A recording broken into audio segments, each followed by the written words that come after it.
John, All right. thanks so much for coming on. Much appreciated. Absolutely. Excited to have you. Do you want to start by giving us a little bit of a background on who you are, what you do, all the great things you have going on? Okay.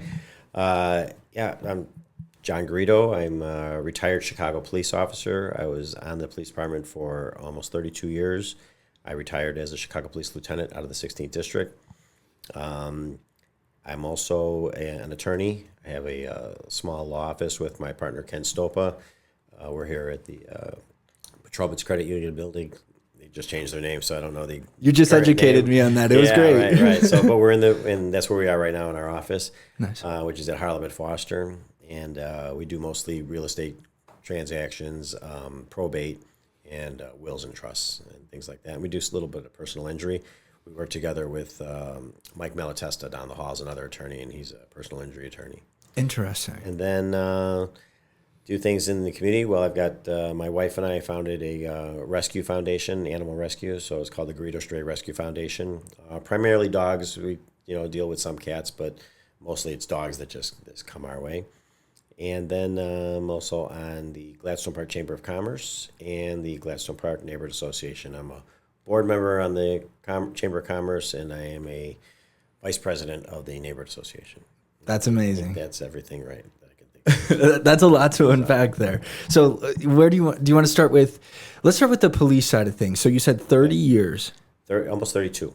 32. Yeah, so I joined the police department in January of 91, and I retired November 18th on my 55th birthday, November 18th of 2022. Awesome. That is crazy. That's a long career. What would you say the average career is for a police officer? Is that long? Is that short? I would say that by today's standards, that's becoming longer. So when I first came on the job, that would have been considered shorter. Their guys were staying 40 years. They were when I first came on in 91, there was no mandatory retirement age.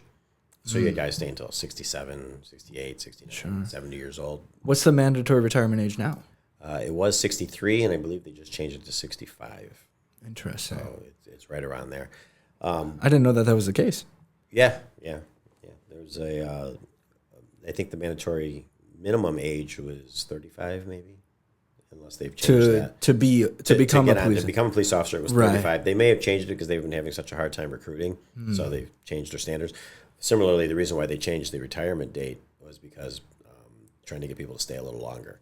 Right. That's why they. So first they moved it down, then they moved it up. Yeah. Okay. Interesting. Yeah. So when I came on in 91, there were, when I took the test, 30,000 other people took the test at the same time. We were in high schools all across the city taking the test. So you would have, and every time they would give an exam, you would have large turnouts for it. 30,000, 20,000, 25,000 people would come out to take the test back then. After, I would say since 2020, after the George Floyd riots and COVID and all that, they're lucky if they get 2,000 people. That's crazy. Come out and take a test. You can actually now, when they're giving an exam, you can show up on exam day without having pre-registered or anything and actually take the test because they're having such a hard time recruiting. Wow. So because of that, they've changed and adjusted the ages a little. So they may, I'm not 100% sure, but I think they may have extended the age of how old you have to be to come on. And as far as the age of retirement, I know they changed that from 63, I think, to 65. But, very interesting. But people aren't staying as long anymore. I mean, it was unheard of to leave before 60 at one time. I mean, everybody just stayed. Now people are leaving, they're doing 20 years and getting out, or they're just leaving at age 50. Is 20 where you hit the pension? Is that? So the way it works with the pension is you're, quote unquote, vested at 10 years. And then from there it goes up. So you get at 10 years, you're locked in at 50%, and then it goes up 2.25% a year until you reach a maximum of 75%. So you can't start collecting until, well, there's just a lot of moving parts. Yeah. So with guys that came on, like around my time, you can start collecting your pension at age 50. But if you wanted to stay for the insurance, you'd have to stay till age 55. Newer officers coming on, I don't think they can collect anything until they're 55. And so if they came on at 35, they might do the 20 years and then go. 29 in a day is usually what's considered maximum. So if you do 29 years, then you max out your pension. So anything that you're staying after that, you're not really building up your pension at all. Interesting. So you're staying just because you like it. Okay. So I know you touched on it a little bit, but like the George Floyd riots, the COVID, like where do you see the police officer workforce going from here? Do you think it's going to continue to decline, or so what are your thoughts? Even when we came out of the academy, they always told us that there's this imaginary pendulum that swings, right and left as far as crime goes and just how things are with the police department. I don't know if it's starting to swing the other way, but it was really swinging hard with the George Floyd in that time period. We would always get where you would have, we'd get a little bit of a beat down in the media, or people, bashing the police and that stuff. And that stuff we're always used to. But around that time for the George Floyd time, that was next level.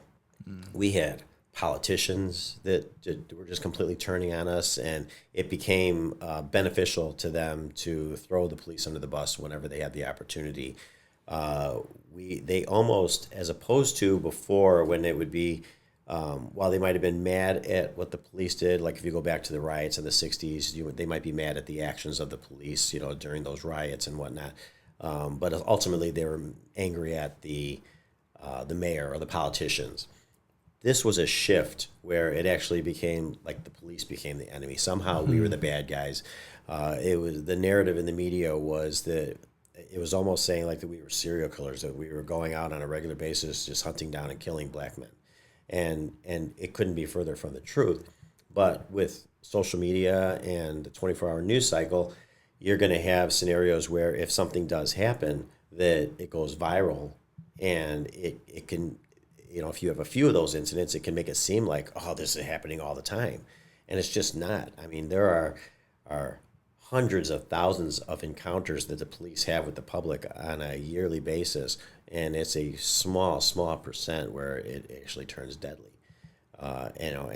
And there's all kinds of statistics out there, but nobody wants to hear them because you get programmed by that whole media cycle.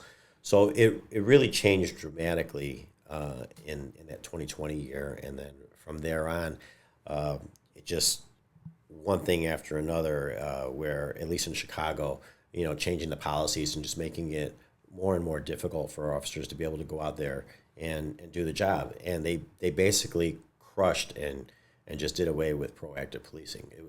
They've made it almost impossible to do proactive policing. It's so interesting. I vividly remember kind of those years and times. Obviously, I wasn't a police officer, but it was a crazy time to live in for, I feel like, everybody but police officers specifically. You know what I mean? But how does like that change happen? Is it lobbyists going to represent like public people, or like how do those laws and things happen? Like where does that start and begin? It's gradual, right?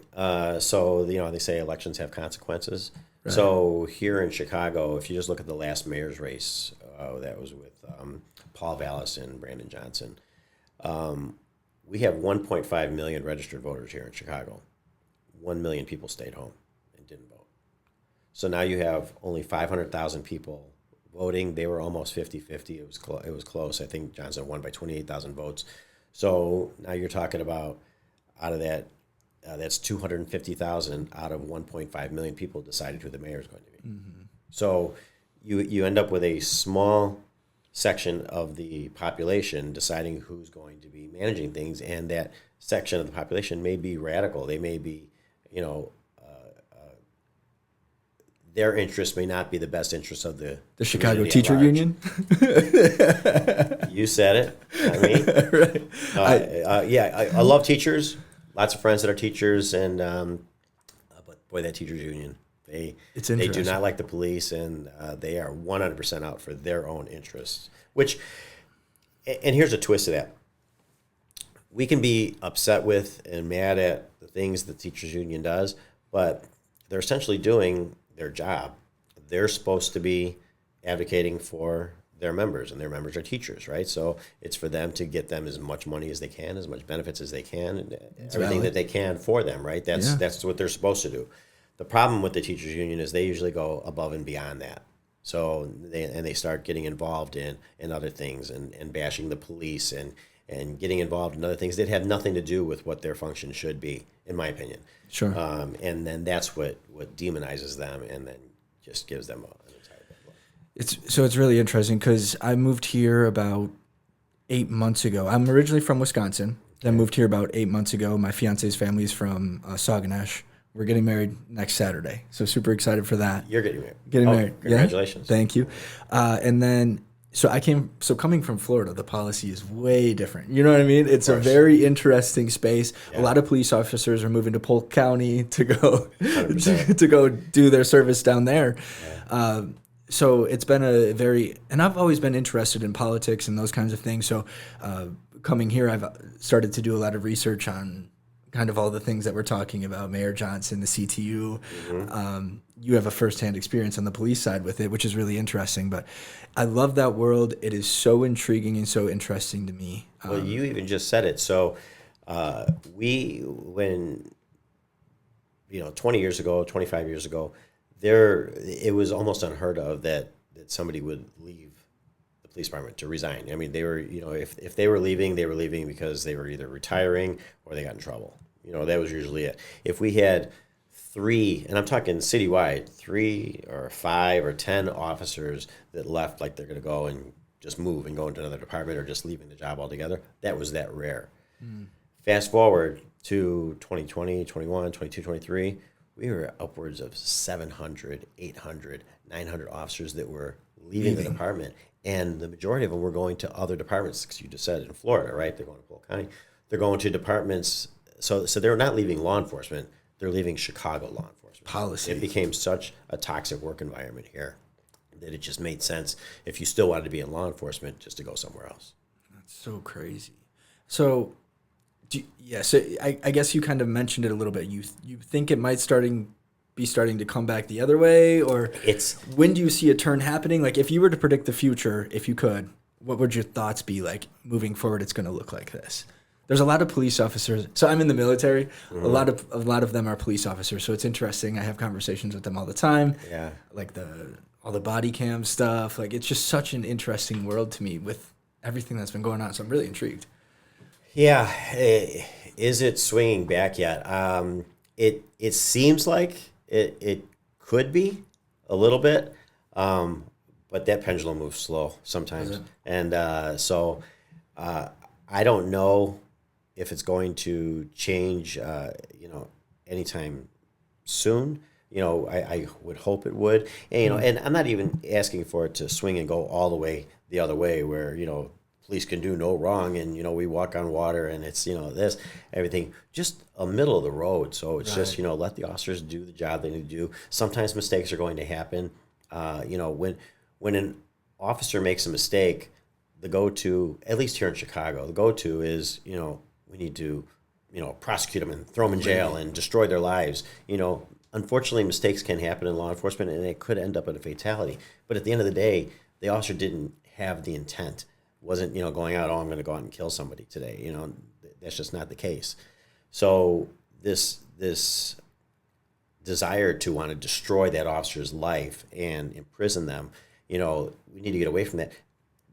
I bet doctors probably kill more people a year than police officers, right? Literally, malpractice is, I feel like, very high. How many doctors are going to prison? Right. They're just not, right? So that needs to calm down because that does several things, right? It makes officers second-guess themselves, and that's dangerous for the officers. It's dangerous for everybody. I would assume it would put them in more 100%, danger because they can't make a decision. And I would say that there already have been officers killed because of that. Sure.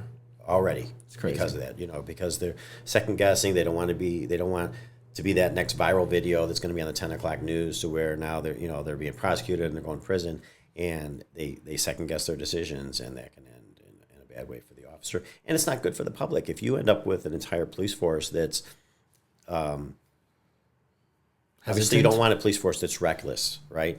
You want them to, you want a well-trained police department that is able to engage with the community the right way. You don't want just, running, Pistol Pete just ready to take people out on a regular basis. But Right.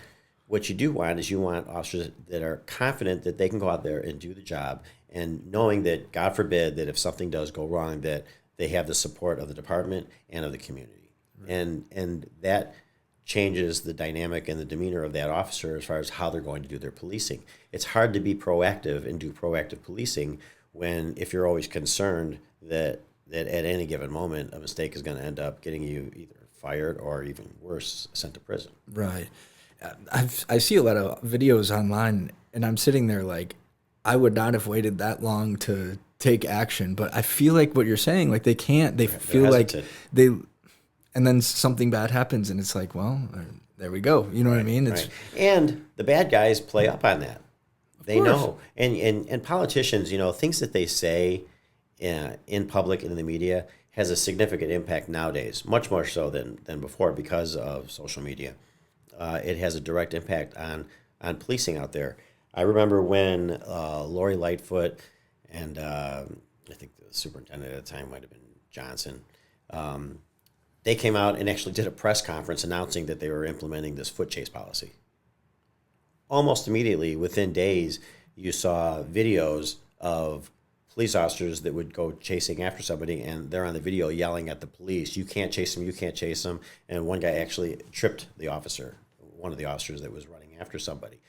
The politicians, when they put out these statements and these things like that, it goes viral. They're like, "Oh, look what we can do now." Right. I mean, our vehicle chase policy, when that came out years ago, it wasn't broadcast out there, so it took a long time before the bad guys figured out what we can and can't do. We don't go out there and tell them what we can't do, or what the prohibitions are of the policy. You don't have to broadcast every single thing you do, but when they want that to make it look like, oh, we're doing something and we're cracking down on the police. And another thing I would say is, everybody wants police accountability, and they want to create, more and more layers of accountability and more layers of accountability. When we switched to the body cams, you couldn't ask for more accountability than that. You've got the officers turning the cameras on, and you can see everything that's going on. I mean, that is about the best accountability you could possibly have. We don't need more layers. Let that work itself out. Let that, and see if we're still having problems, and if we need to go to something else, then that's fine. But everybody just wants to pile on and make it more and more difficult and create, more documentation. And every time we create like 5 pages of something that an officer has to fill out because he does a traffic stop or because he takes his gun out of his holster or something, well, then that officer is taken out of the mix. Now he's not on the street because he's got to do all this stuff that we're putting in place. You have the body cameras, and that is solid, as in my opinion. Got it. So you think it should stop at the body cams for now? Right. Let it work itself out. We just in the last 5 years went to the body cameras, and if you want, come down on compliance. New. Yeah, it's still pretty new. 5 years. Come down on compliance, right? If officers, if they're not turning it on like they're supposed to, then there should be punishments. There's for that. But the last I heard, I think we're at like 95% compliance with the police officers in the Chicago Police Department anyway. As far as, as soon as they get the call, they turn that camera on, and it's on, during the thing, and you can see everything that's happening, everything that's going on. That's really interesting. Great conversation there. Let's jump into the attorney side of things a little bit, because it seems like that's what you've decided to do post police career, right? That's for the most part, yeah. That's between that and the animal rescue, I'm doing a lot of both of those right now. So your law degree, did you get it when you were serving, or like how did that come about, and why is that a thing? Because I feel like a lot of police officers head that route. Yeah. So when I came on, I only had a high school diploma because that's all you needed to get on the police department then. I had, I think, 1 semester done in college prior to that I just didn't finish.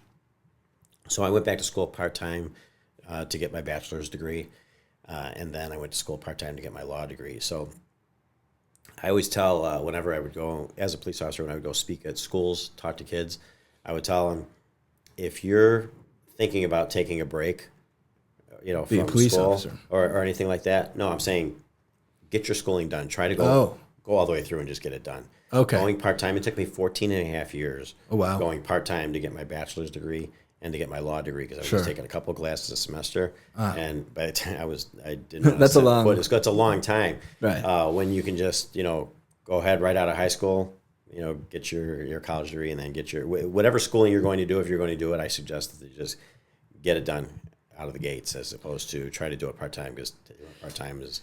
So I did, it's kind of a similar thing. So I went to one semester of college, ended up dropping out, got into real estate. My mom's in real estate, so we kind of have a family business, which has been great. Joined her in that. And then I'm actually like finishing up my final classes this semester. I'm 28 years old for my bachelor's. And it's like, oh my, like so many years late, you know what I mean? Yeah. But at least it's getting done. That's the way how I look at it. Plus, and that's the flip side to look at it. I mean, it took me until I finished law school in 2006. So I graduated in 2006 and I took the 2006 bar and passed it. So you figure I was born in 67. So what's the math there? That makes me, I was in my 30s. 39. Right, by the time I finished Right. everything. So the other side of rather than getting it done early is it's never too late to start. I made an Instagram video today. It was like later rather than never. You know what I mean? Right. Like if I could go back in time, I always say, so I just recently got into running marathons and I'm really close to running my first Ironman. I've got running, biking down, no problem. Swimming, open water has been a little bit difficult, but I'm like, that's why I'm 1.2 miles. That's enough for a half Ironman. Right. I'm there. Yeah. I wish I would have done that when I was in high school at 18 because the confidence that has given me is tremendous. Yeah. You know what I mean? Like, and then you're around people that are super dedicated, motivated. Like you can't be lazy or not care about things and do those things. It just doesn't work that way. So when I go to the bike club or when I go to the run club, like these people are... How many Ironman have you done? 0 Ironmans, 4 marathons. Okay. All right. A buddy of mine, he's Andy, he's done 55 That's amazing. Ironman. I mean... That's amazing. Yeah. That's no joke. No, it's not. That's a tough... What is it? It's a full 26 miles, right? It's the full marathon. Full marathon. And then... 112 bike and 2.4 swim. Yeah. Open water. That's a lot. That's crazy. Yeah. So when are you doing your first? I haven't signed up yet. I'm eyeing December, Florida. Okay. South of Orlando. But yeah, and he goes all over the world to do it. So it's that's what people do. Like you make a whole vacation out of it. You collect the medals. You have your medal collection. You got a line of 55 of them. Although That's at the same insane. time, I think it can become like an addiction, right? Because I'll tell you a story. After this. because I mean, it's not just I'm just going to go fly and do this Ironman. You've got to prepare for it, right? So the training. Once you're in it, though, you're in it. Right, but You know what I you've mean? got to constantly stay with it. It's not like you can just let yourself go for 6 months and then jump back into the. You might be able to do that when you're younger. Yeah. But the older you get, the harder it's going to be. You're going to have to do it all the time. Yeah. So the story I was going to say. So I ran my first marathon a couple months ago, like 3-4 months ago, and did my first one. I was like, oh my god. There's only two feelings. There's only one other feeling in life that I get that's the same as finishing this marathon. It's buying real estate. When I buy a piece of property, it's like, okay, great. Like, this is fabulous. Yeah, it's like a dopamine shot rush, of right? like, I don't, whatever. And then, okay. So I was like, okay. So I ran my next one 2 weeks later. And then I ran 2 back-to-back. So I did 4 in 5 weeks. And the downside of that, I got injured. I hurt my foot. Because my goal was to run a 50-mile race and a 100-mile race and then flop to Ironmans. But with an injured foot, I just go, okay, it's time to bike and it's time to swim to relieve some pressure there. So that's how I kind of transitioned into the Ironman space. But yes, it does become an addiction, and I can already tell that it's going to be, like, it's a very interesting space, good and bad. Right. Good and bad. Yeah. But yeah, where were we before that? I forgot what we were talking about. We were talking about law. Yeah, so we're talking about law. So that's I went to school, right? And Right. so then I got my law degree in 2006, and then that's when my partner Ken and we started. That's Ken. Ken's in the other room, right? So Okay. we were actually police partners. I came on 91, nice. he came on 92. Nice. So we were police partners for a while, and then we became law partners here in 2006, and we've been doing this on the side ever since, and now we're both doing it. I don't want to say full time, but probably 30 hours a week, 30. I mean, we're doing a lot. It's busy. Yeah, I plan on getting my law degree. That's why I'm asking so many questions, because I feel like it's like the next thing. You know what I mean? And even if I don't use the degree and I stick into the real estate stuff like I am currently, it's that flagship of like, I did it, I completed it, I'm separated from the rest of people that don't have this. You know what I mean? Like, it's just important to me to. The nice have thing those about the law flags. degree is there's so many things, so many options. You have a lot of options. You know, it's like if you go and become an accountant, you're pretty much an accountant unless you're teaching accounting. There's not Sure. You know, and sorry for you accountants out there. There might be other things you can do. I just don't know what they are. But with lawyer, you can teach. You can go into contract law. You can go into litigation. You can go into criminal law. If you want to be a defense or you want to be a prosecutor, you can do like what we're doing. Real estate transactions. You can just go into probate.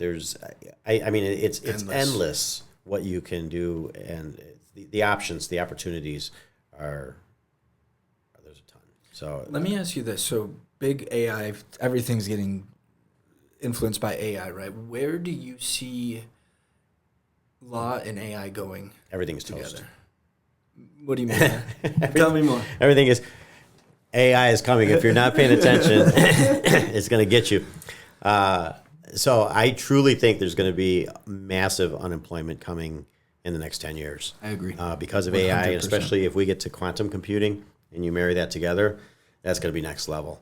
I think you're younger. So for my generation, I think we're going to be in the honeymoon period. We're going to experience the massive leaps in medicine, all the benefits on all those things are coming. Probably your kids will probably be fighting the machines, fighting the robots. It'll be all Terminator stuff. My kids will never be smarter than AI. No. Isn't that crazy? No. Like, you were smarter right. than I at one point, not anymore, not even close, but they will never be smarter than AI. Yeah, so it is going to do away with a lot of things. Not to beat up on the accountants, but I think their history. Lawyers, I think, in the litigation, like if you're going to trial, because I don't think the robots, the AI isn't going to be able to do that, obviously. Not initially. They'll probably be able to do it from Zoom at some point. Right. But initially, any of that kind of stuff where it's really transactional, but wills and trusts and contract. Here right now, I mean, you'd have to be a little careful to make sure, but you could almost now take a contract, feed it into AI, and it's going to be able to tell you. I did that with my prenup. There you go. I'm not even. It was insane. The benefits, if it's weighted right, like your fiance can put the prenup you create and put it in and tell the AI and say, does this benefit me, or what are the downsides for me? And it's going to lay it out for her. Or create one. Literally, like create give me a sample template of a prenup. It's like, yeah. all right. Music, right? I don't know, have you played around with any of that? Mm-mm. You could literally, and I was thinking about doing my own YouTube video on it, but I can go on in less than 10 minutes. I can go from creating the lyrics to a song and plugging it in and having a song that some would consider could possibly be a hit song. That's crazy. Because the AI is geared toward, it's making what it knows is popular. So if you're going in that genre, if you want to make a country song, it's going to make what's pleasing to the ear a country song that's going to be, catchy, and it's going to have all that, you can do it, rock, heavy metal, hip hop, I mean, everything. And fast. I mean, 2 minutes. It's ridiculous how fast you can do it. You can go into, it's called Refusion. There's a bunch of them, though. There's a lot of them popping up now, but the one I've been playing with is Refusion. And I can either go into Refusion and just say, make me a song about a man in Chicago that has the blues, and boom, Windy City Blues. And it'll have everything, the verses, the chorus, everything. Yeah. The way I do it, I go into ChatGPT and make it, because I think it's better with the lyrics and stuff, and create it there, and then go over and put it in Refusion, and it'll come up with the melody, the singer. You can pick male vocal, female vocal, duets. I mean, are you into the music space? And stuff and everything. A little bit, yeah. So I've got zero talent. I'm horrible at karaoke, I admit it. But if it was good, it wouldn't be karaoke. So, but yeah, so I do love music. That's why I got into. I do a music fest once a year, Nice. And then I, try to play guitar. Not very good. Hope to get better at it in my retirement here now. But yeah, so I do. I'm into music. So when I was a teenager, I had back then I was going to write some songs, right? So I had all these like partially written songs. So once I figured out that AI could finish songs, I put them in and help finish it. And then it's like you're collaborating, right? Because I can go back and forth and say, okay, yeah, I like this line, don't like that line. And then, so initially it was 2 years ago I started playing with AI, and I'd finish the song. And then I called my buddy, Andy. It's like, all my friends are named Andy. But anyway, I call my other buddy, the musician, Andy, and say, hey, I got this song, and I explain what happened. He's like, oh my God, you're using AI? I go, listen, I'm not a songwriter, okay, but I have it. I go, can you turn this into a song? He's like, well, it doesn't work that way that fast and this and that and everything. So I waited for like 8 months, for him to make one for me, right? And then they came out with the ability to actually, like Refusion came out. And then I plugged it in there. I called him. I was like, don't need you. Yeah, see ya. It's 8 done. months later. Got it. Yeah. I go, it's done. That's crazy. And when we're done here, I'll show you some of the songs. It's crazy. I'll do it at real estate closings. When we're sitting there waiting, you know how you get everything done, paperwork signed, now you're waiting for the lender. Right. What is with the lender? Why do you guys take Final so long? wire? Is that what it Why do you is? guys take so long? So with waiting for the lender, you got that downtime. I'll go and get everybody's name in the room, and I'll put it in, and then it'll create a song like that, and throwing out people's names. I've done it at kids' birthdays. You take a 9-year-old kid and you get all their names and their friends' names, and it'll do a happy birthday song. They probably love it. Oh, they eat it up. But anyway, so that's just me playing with it right now, right? In a year, every 15-year-old in the world is going to be able to write hit songs, and and you could actually, like a Taylor Swift, right?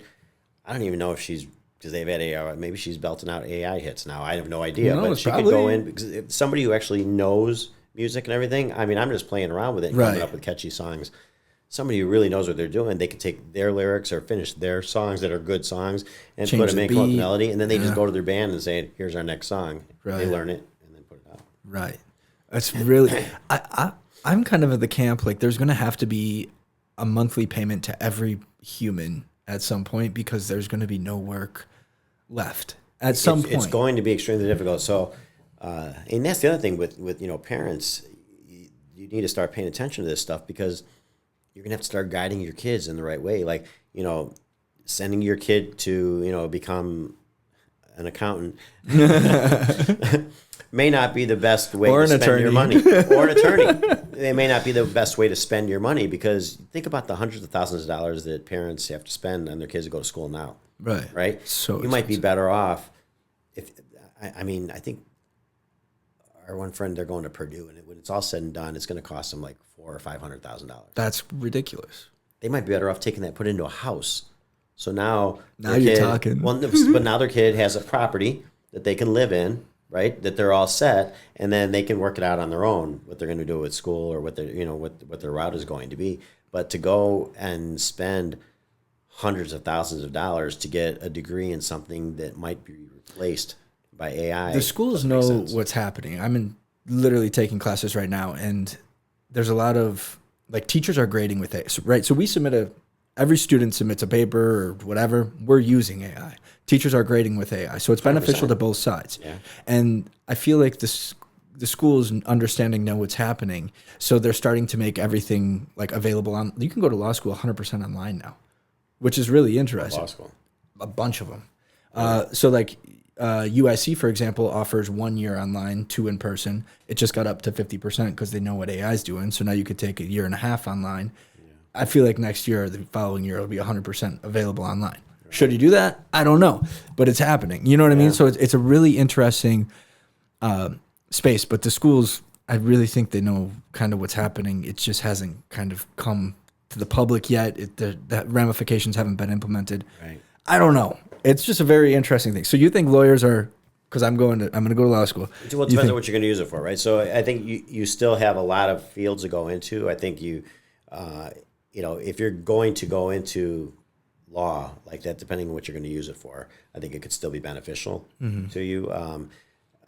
Even if you're going to go into, dealing with AI and all this stuff that's coming on, like AI law or whatever. Yeah, that's interesting. Like, so there's a lot of things that you can still, opportunities and things that you can still do with it. Right. And I think at the stage we're at, I think, you would still get some benefit for it. Right. But like, when you have kids, you might, you're going to have to, because you figure by the time that's what could be 20, 30 years from now, by the time they're, teenagers. Yeah. It's, where do you think police officers are going to go with AI? Out of curiosity. I think you're still going to have your first responders, right? Police, fire, your nurses, even doctors. I think we're going to have less doctors. You're going to need the surgeons and that stuff and everything, but you might be more with the physician's assistants. Maybe you don't need your regular general practitioner anymore. I think there might even be doctors now that are going into the room, talking to their client, talking to the patient, and then going in the other room and getting on ChatGPT to put it in and see what it comes back with. It can detect like one minute cell change. It'll catch cancer like way faster than the human eye. Even if you look at hundreds of scans, thousands of them a year. The technicians, for the X-ray technicians, mammograms, CAT scans, all that stuff. I think they're already using AI to read those things because you're not going to have anybody alive that can read it better. I read something that the AI has read everything to read on the internet. So now it's like they're trying to evolve it to take in like photos and media, video, all that stuff, which is so interesting. So I think with law enforcement, are we going to have robots patrolling and stuff and everything? I think it's a long, long, long way off. I could be wrong. I mean, things could start changing exponentially pretty soon. But I think like anything, the technology end of it. So, when I first came on, there were, no computers in the car. Now there's computers in the car. The level of technology that will be available to law enforcement, they may end up wearing glasses that would, give them information, like science fiction, but that's, legit to be able to, give them readouts on different things. You're going to have a lot more with the facial recognition, right? So if somebody's wanted on a warrant, and the officer's wearing the glasses, maybe they'll be able to identify him. Like, oh, hey. So I think where the impact to law enforcement could be mostly just the availability of technology. I don't think it's going to change to the point where any officers are being replaced or anything like that. You already see they're obviously experimenting with different types of things, robots that can just roll through an area and scan and see what's going on and then report back. So it might make it more efficient, maybe with, like I was saying before, so they come up with a million different things for these officers to do, and it takes them off the street because they have to do all these reports and things. That might get more efficient and quicker, so you can keep the officers out there because it doesn't take them as long to do the that sounds like a real documentation end of it. Yeah, that sounds like a real good idea. It might get to a point where just the video alone that they turned on their chest might be able to, you interview somebody, and it just documents everything that was said. So there's no need for a report. Then it would create the report. Like transcribe it, I see, and push it out. Yeah. And push it out. Boom. So, there's a lot of, I see where there's a lot of ideas, a lot of things that I think, can happen. Right. But I don't see any law enforcement getting replaced anytime soon. That's really, okay. I think it'll be more of a assistant. Sure. Let's talk the rescue stuff. How did you get involved in that?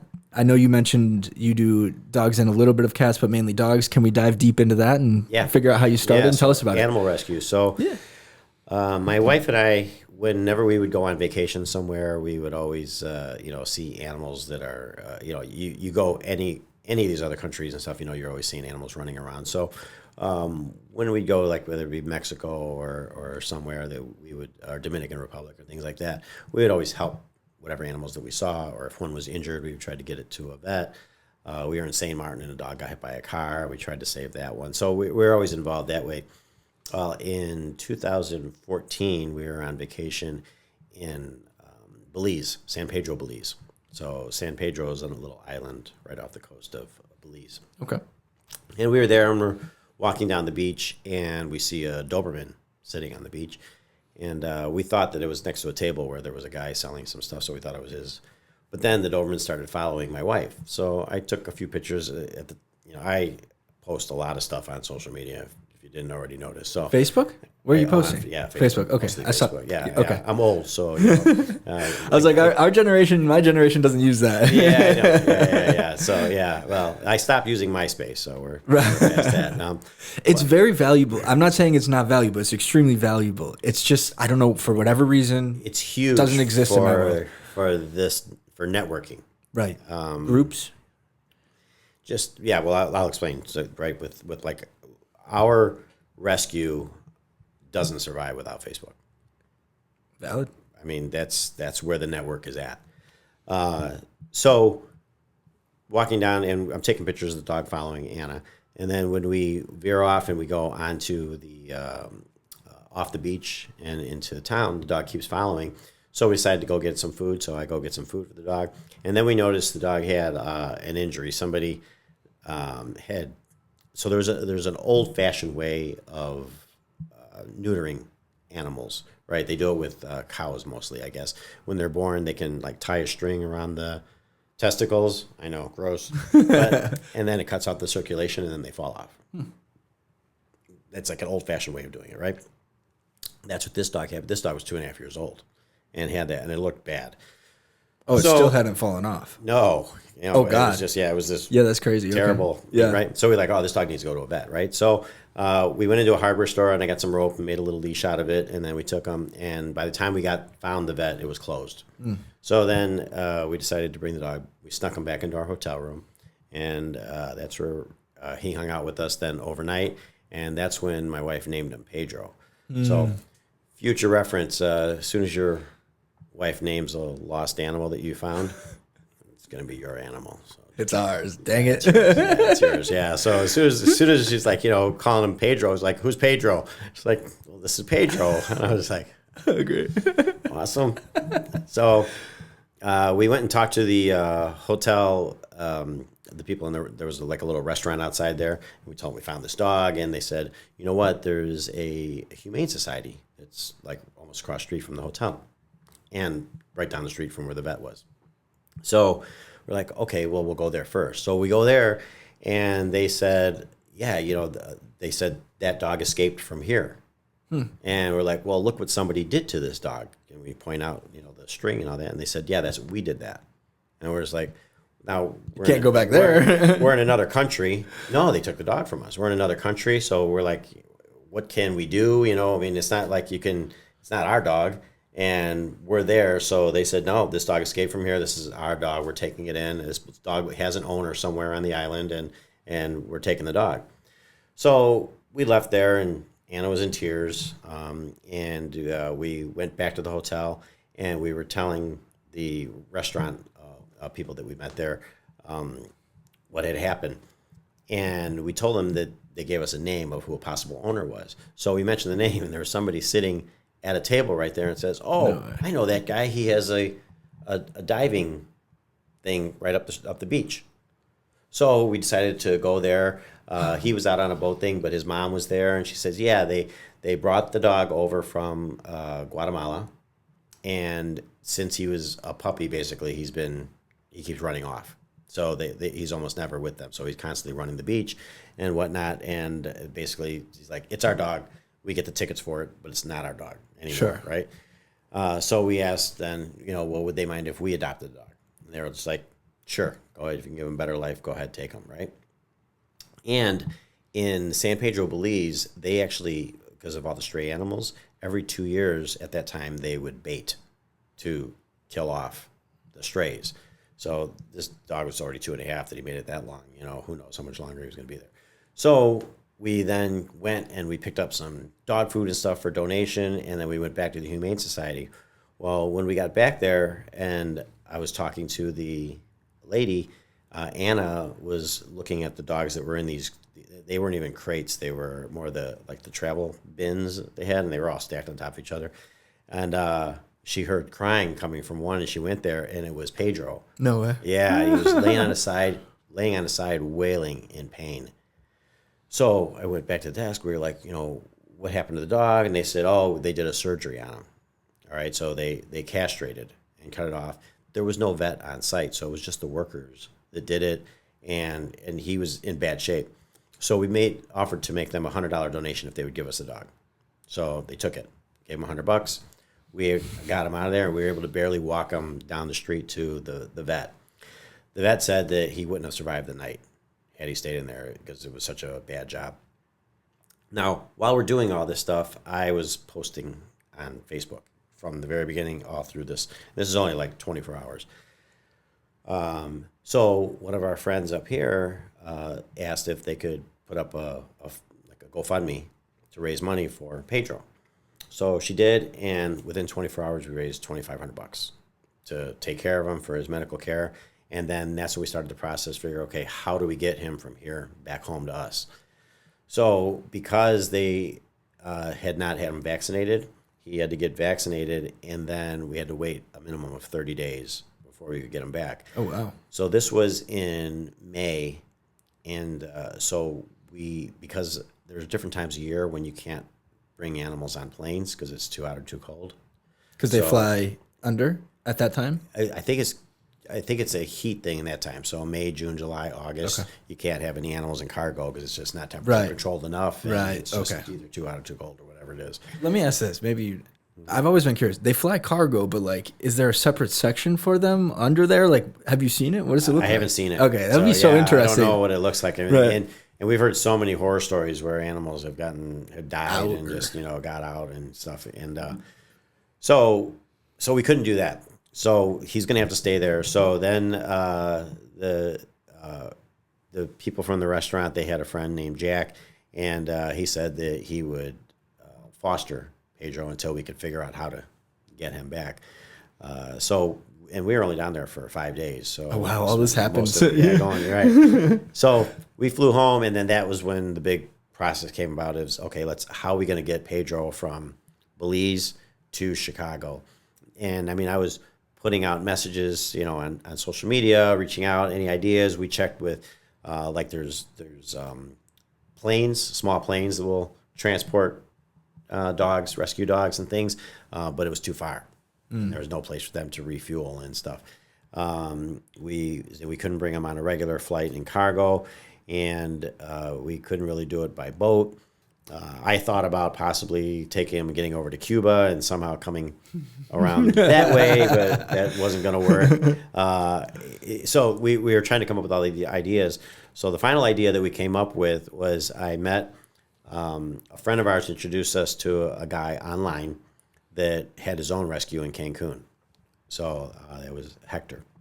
So I started communicating with Hector, and what we worked out was my father and I were going to fly to Cancun and meet up with Hector and his father. Jack and Michelle, the people that were fostering him and the owner of the restaurant down there, they were going to take a 2-hour boat ride from San Pedro, Belize, up to the Mexican border. They would cross, then we would drive from Cancun down to the border, meet them, take Pedro, and then we were going to drive him back up to Chicago from the southern tip of Mexico. That's crazy. Okay. That was the plan. The things for this dog, this is insane. Yeah, there's no doubt. All of my friends said I wasn't. Does Pedro know I wasn't how going to survive? I wasn't going to make it. Yeah, so it was crazy, right? So Anna had worked it out because they say it's dangerous to travel at night in Mexico. So Anna's my wife. My soon-to-be wife's name is Anna. Okay. There we go.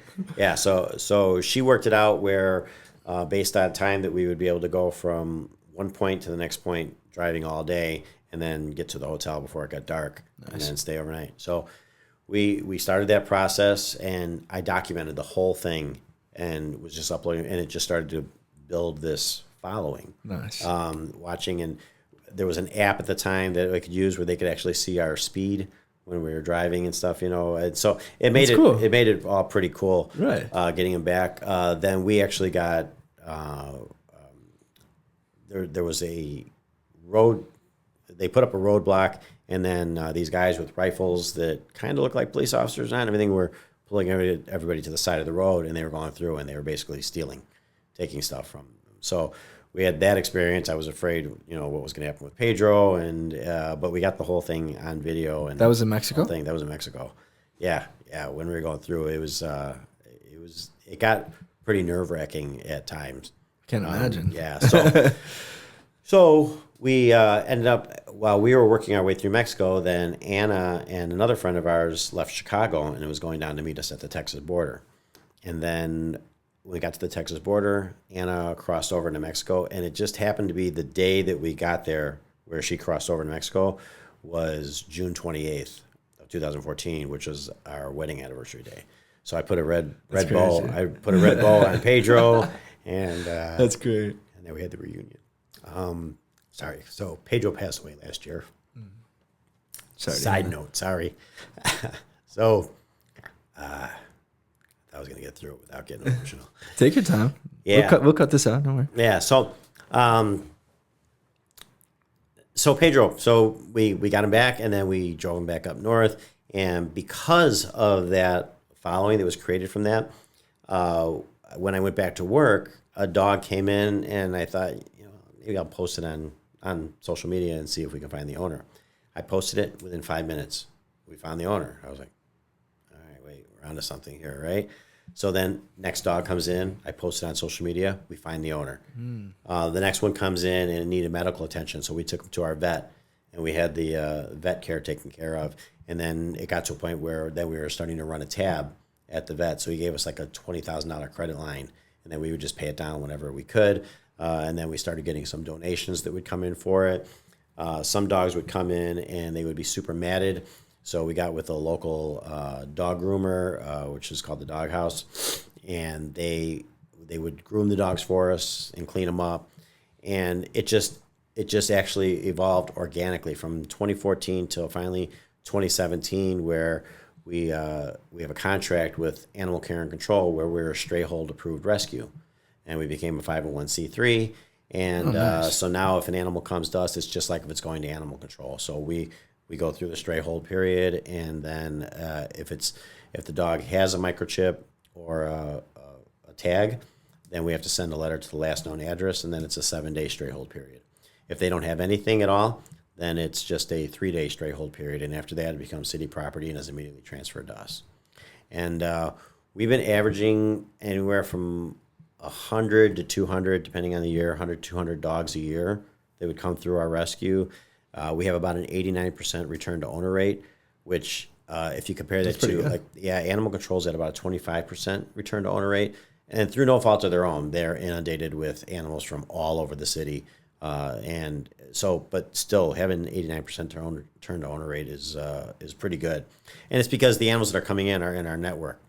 And then it's evolved from that. We have a court advocacy section of our rescue now where animal abuse cases that come through our rescue, not all come through our rescue, but some of them that we decide we're going to follow. Then we have court advocates, people that would go and show up in court to monitor. And it's not to change the outcome of the case. It's just Cook County, any court system is inundated usually with case after case after case. So this is to help make sure that basically that they're crossing their T's and dotting their I's, and that nothing slips through the cracks. We want to make sure that if the person's going to be found guilty, that there's going to be justice, and they're not just going to get a slap on the wrist. And it started off sketchy in the beginning, but now the courts are very receptive to us, and we average 30, 40 people that'll show up to court. And we all have, wear yellow shirts with Garrido Stray Rescue on it, so they know who we are. And I think it definitely is helping to hold them accountable. And that's really interesting. And some people will be like, well, like we actually had one state attorney one time was like, well, why aren't you here for the murder cases, or why aren't you here for this, or why aren't you here for that? And it's like, because there's other advocates for those things. There's rape advocates. There's child abuse and domestic violence advocates. We happen to be an animal, and there's people within our group that are also part of those other advocacy groups, but ours is for the animals, and they can't speak for themselves, so we're their voice for them, sort of, so to speak. That's really interesting. So I didn't realize it was such a big thing. You know what I mean? This is like a pretty big. Oh, it's 200. It's grown. Dogs a year? Yeah, no, it's definitely grown. We're a big rescue. We don't have a brick and mortar facility, so we're foster based. So most of our animals go to foster homes, and then we also work with a few boarding facilities. One of them is the Dog House. They were there from the beginning with us, and they'll help and they'll hold some of the animals for us. And our primary focus is getting these strays back home to their families. Sometimes we're always getting messages now, people that want to rehome their dogs, or if something happened and they have a baby now and they don't want the dog anymore and they want to rehome. That's not our thing. Our function is we want to get the animals that we find back home to their families. If they're abused dogs, then obviously that's not the focus. It's to get them into a happy, healthy home, and then follow that abuse case if we can. And then it's with the 11 to 15% that we don't find the owners. That's the small port. Then we're putting in homes, and that in itself keeps us super busy. I know some people get upset when we won't just take every animal that comes our way, and this is not what we're set up for. Sure. Where, I guess, are you seeing more people turn away animals currently than in the past, or like what's the trend on that? Like where are we at on that? I have no idea about this world in space. I think it's always been the same way. I think we just see it more now because of social media. So now you're always seeing that lost cat or that lost dog that's getting posted. So it seems like it's a lot more. But I've talked to, like, there's a place called Famous Fido, and Gloria is the woman who runs that. And she's been doing this for 50 years. And she says it's been the same always. Interesting. We just see it now more because of the social media. But at the same time, the social media, I think, is helping getting animals back home. Right. But as far as the people that, like COVID was an example of, so everybody was on lockdown at home. You couldn't find an animal at any of the shelters. Because everybody went and came and got one. Everybody went and got a dog. Everybody adopted an animal. Everybody adopted a cat. They took them all up. And those of us in the rescue world knew what was going to be coming. As soon as everything got released and opened up, next thing you know, the dogs and animals and the cats are either they're just letting them go on the street, or they're turning them into animal control. And like, animal control is at capacity. They've got over 250 dogs there, and I don't know how many cats and stuff, because they can't turn anything away, so they get everything that comes in. Backyard breeding is a big problem.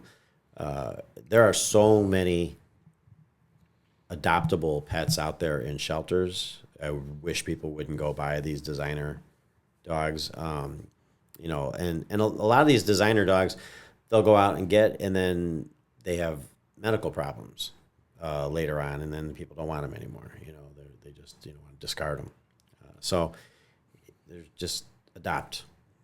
Go ahead and adopt. Don't buy. Interesting. So I know this is just a crazy story. I know a lady that I used to work with, and she spent like $8,000 on a dog's ACL surgery at one point. And I was like, oh my gosh, that's like so crazy. Like, that's so much money. I feel like a lot of people don't realize how expensive pets can get. Right. Which is it's a big thing, especially now prices have gone up. But they're a commitment, right? And that's the important thing that I think sometimes gets lost is these animals become family.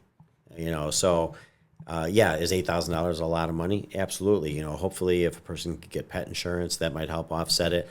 Or if they there's I forgot what it's called. There's a loan thing for pet, specifically for pets, where you can go in, and it's a low interest loan to help offset some of the costs of things.